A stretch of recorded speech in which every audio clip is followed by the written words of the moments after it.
Welcome to day 1562 of What's She Up To Now? Tighten Your Belt Financial Story. Sharon Horne-Ellstrom here. And with COVID-19, I think just about everyone has had or has a tightening their belt, having to cut back, having to do something differently, having to let go of something that they love doing.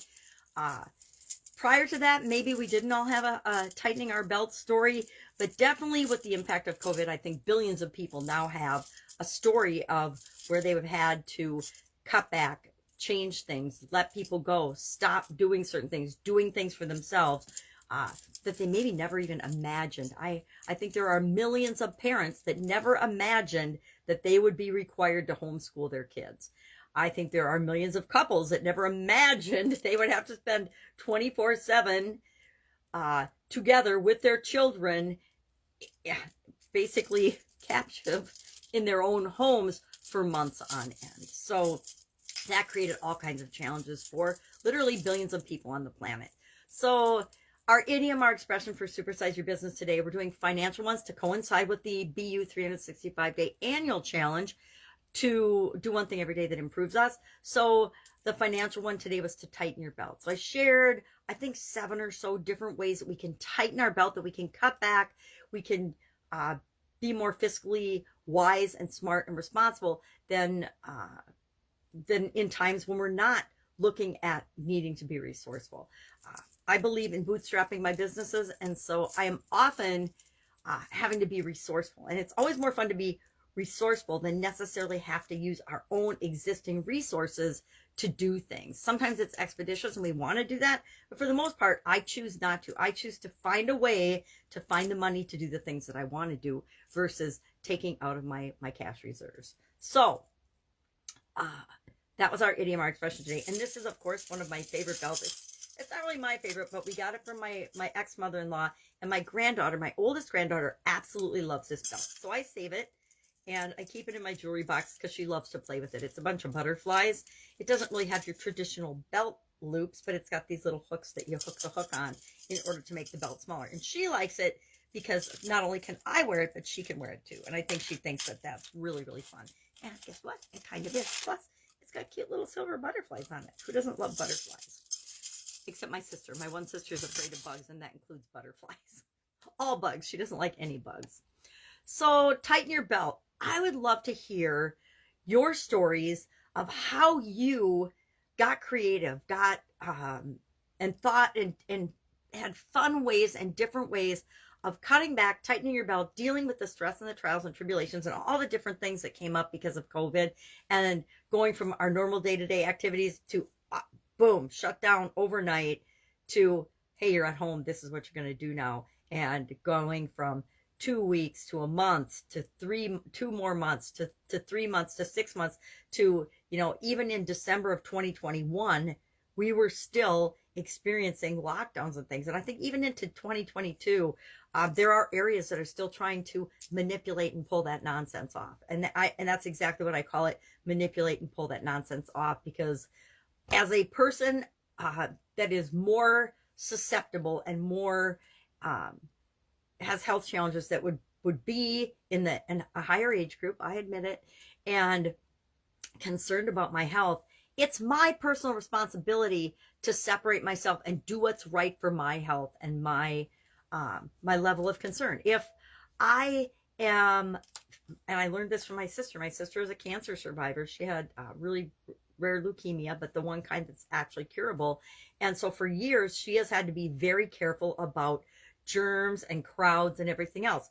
Then I would have taken a lesson out of her playbook and behaved the way she does for myself, not impacting the entire global population, the population that's most susceptible. And instead, I think history will show we did just the opposite. And because of that, we killed a lot of elderly people that didn't need to die. That's, again, my opinion. So I'm not going to get on the COVID topic because I'm sure I would be erased and canceled online if I say anything that goes against the current narrative on COVID politics or anything else. So I'm not going to.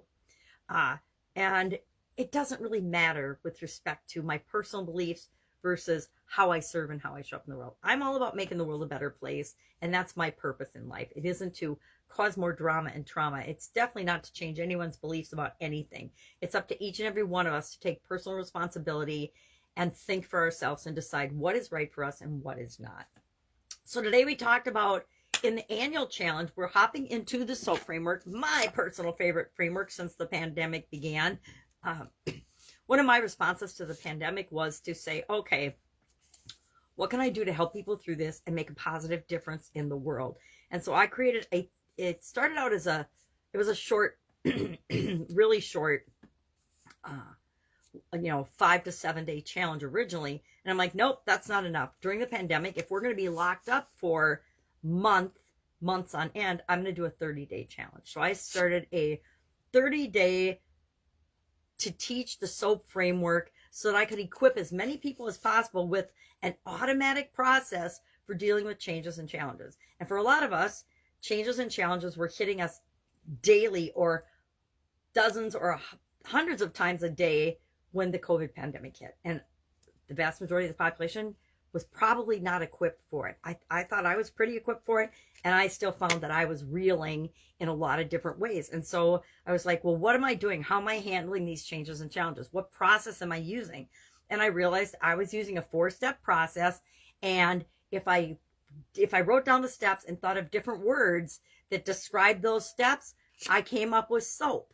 And SOAP was absolutely positively perfect for the pandemic because I was washing my hands like all the time, all day long. Now, being in the food industry, I always wash my hands like 30 or so times a day or more. I always have the little finger cuts from washing my hands so much. So SOAP just seemed quite fitting for my acronym for the change and challenge process that we can install in our subconscious to make change and challenges automatically better for us, whether we're thinking about them consciously or not.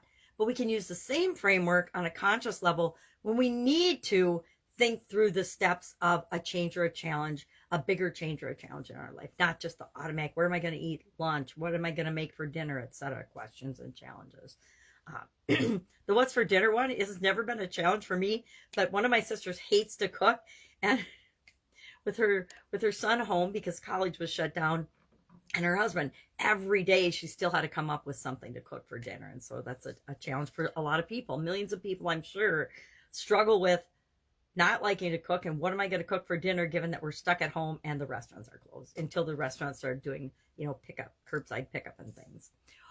So we're storyboarding is our tool today to identify our financial story. We're identifying our current story versus our desired story for a problem or a challenge, a financial related challenge that we want to address. And we're applying the SOAP framework to it. The first step in it is story. So we're storyboarding in order to determine that. This is one of my previous storyboards for financial. And this was when we had storm damage and I wanted to have the money for the repairs associated with storm damage. Now, if I look back, probably wasn't enough. I only was doing 10K. Lesson learned, right? We don't always estimate the right amount when we come up with a short-term goal and objective. And we have to be willing to be flexible to change then what we're doing. So this time, we got a family wedding in Texas in November. And so I'm like, okay, I want to find $6,000 plus so that I can take the whole family to Texas to do that. So how am I going to do that? I'm going to use the SOAP framework this week and share how I'm going about that. All right. If I can help you in any way, hit me up. I've got a really busy schedule this week. So let me know. I will still honor my 5-minute guarantee. If you are stuck on something and you've thought about it and you've looked at it and you're just not sure what to do, I guarantee that if we chat for 5 minutes or less, and we can do it over Voxer or direct message, etc., I guarantee that within 5 minutes, you will know what to do next. Not all of the things you need to do to solve all the problems in your life, but the next thing that you need to do. And I offer that because I remember some of my most frustrating times when I left corporate America and I didn't have my awesome team initially set up that I inherited when I was in corporate America.